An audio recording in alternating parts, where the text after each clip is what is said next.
Good day everyone, samahan niyo po akong gumawa ng mini donut para sa grazing table. Ito ang donut mixture at hindi ko nabidyoan yung paggawa nito. At ang susunod po ay kumuha po tayo ng isang lalagyan ng paglalagyan natin ng donut mixture upang mas maayos po ang paglagay natin ng mixture sa donut maker at hindi po ito maging makalat. Paidan natin ng mantika yung donut maker para hindi tumikit yung donut. Paidan lamang ito gamit ang rubber brush katulad ng nakikita sa video. Pagkatapos paidan ng mantika, takpan ito at painitin. At pag mainit na ang donut maker, buksan lamang ito at lagyan ng donut mixture at tansyahin lang ang paglagay dahil habang ito ay naluluto, ito ay umaalsa. Pagkatapos ng ilang minuto, buksan ito. At gumamit nga pala ako dito ng stick para ibaliktad yung mga donut. Kapag naluto na yung donut, nilalagay ko lang ito sa isang baunan.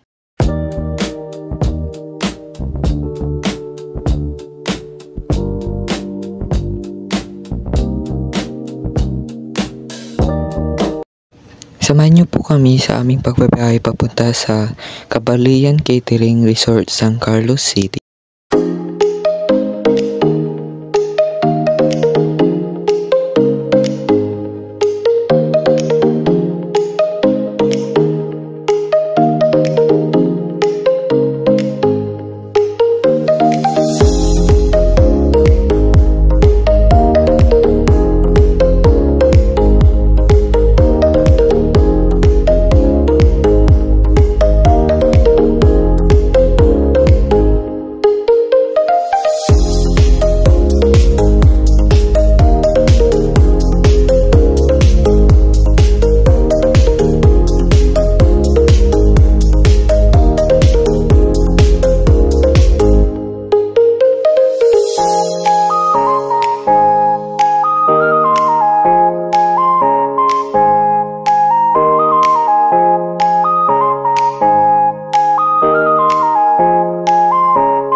So ayun, sa video na ito nakarating na kami sa Kapalian Catering Resort, San Carlos City.